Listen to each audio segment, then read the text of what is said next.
Ladies and gentlemen, how are you doing today?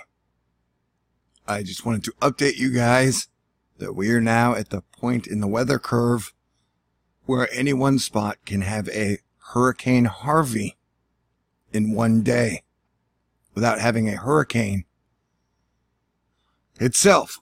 So that is fascinating. As you can see, brought to us by Greg Diamond Weather. Some incredible weather news was announced late yesterday. We may have a brand freaking spanking new United States 24-hour rainfall record. The data will be looked at and scrutinized in upcoming weeks once all the houses and streets and roads and bridges are no longer totally underwater.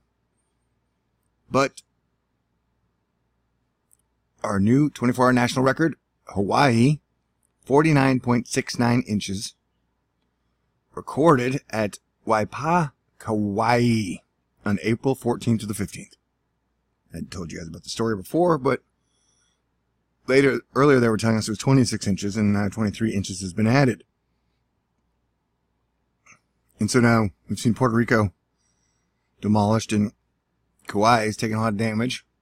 And it's like Americans aren't going to really pay attention until it happens to the mainland, which it did technically last hurricane season.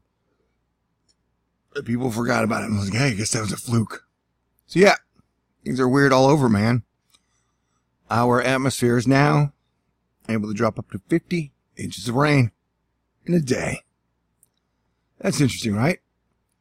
So yeah, even though I've been a little down on the weather, and just down in general because everybody's angry and arguing and fighting all the time, and anything on the news is always negative. So it's hard to stay at a high frequency, stay happy, stay positive, stay in a good mood, and keep your sense of humor when it's just a nonstop shitstorm that hands everybody shit burgers all the time. But I'm doing my best. This is the Capital Weather Gang talking about how the weather in the Middle East has gone haywire due to a freak storm. Yeah, the Middle East has been undergoing a lot of flooding. This is the world weather brought to us by the severe weather. Europe. Flash floods near the Dead Sea in Israel on April 26. Fatalities were reported. Brought to us by Amir Haddad. So yeah, Israel floods. That's new. I mean, I don't remember hearing it much. And this is brought to us from Syria. Apparently, at first they were gassed, and then us, France, and the United Kingdom bombed their people. See, that's it. Like, Assad supposed to gas the people, so then we bombed the people, and now the people are flooded. So, seems like a real crappy time to live in Syria. You know what I'm saying? And the most shocking thing about this is at the very beginning of the video, there's a human being that is just kind of floating down this river like the Guadalupe. Except there's going to be a lot of debris in there. And so, if he hits a metal pole, or he's going about 20, 30 miles an hour. If he hits one of those things, he's going to break bones or die, or it's not a good place to be.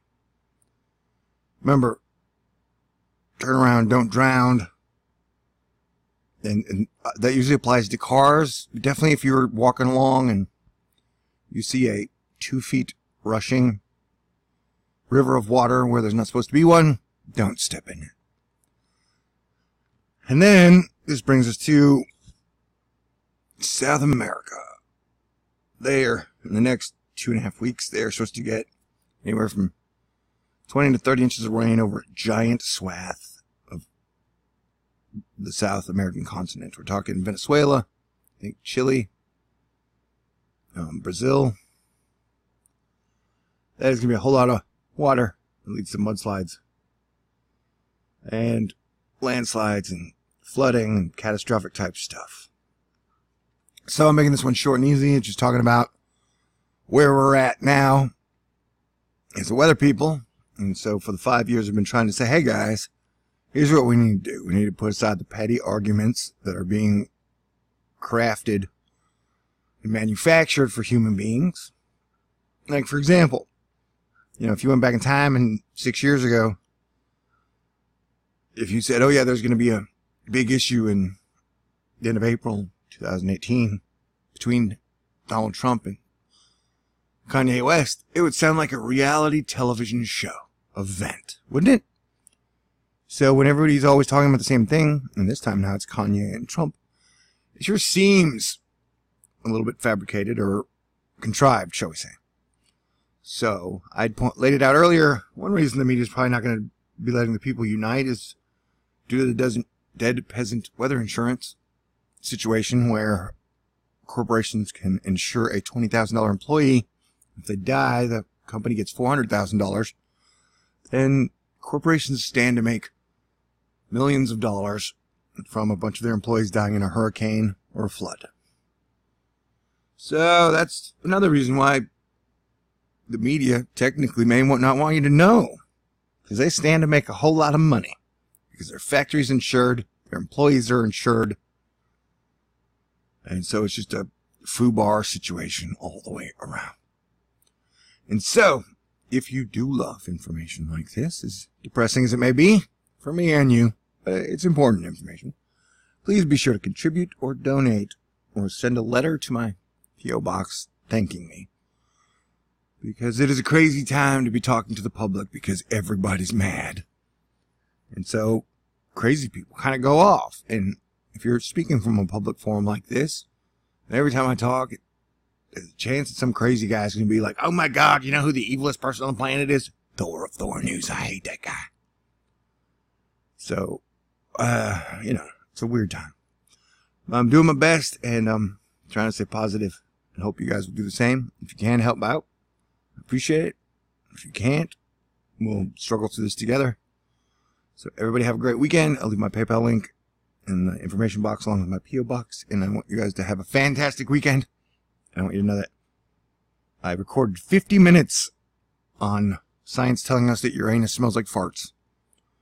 And it's a pretty funny riff. I almost approached it like a stand-up comedian.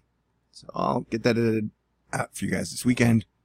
Technically, I got like 8 videos I'm almost done with. It's hard to find inspiration these days, because everybody's handing me anti-inspiration. I used to get a lot of inspiration from my crushes. Like if I had a big crush on a lady, I would just work really hard hoping I could impress her. For some reason, that doesn't happen anymore. Maybe it's because I believe my entire love life is absolutely doomed and will never get better. So that's why it's hard to work like 24 straight hours in a row. So I'm like, what am I working for? Doesn't seem like anybody's really listening. Not counting you guys. Women don't give a shit, so I don't know. Hopefully I can get back to that point of self-delusion. That'd be nice. Okay, peace out. God bless everyone.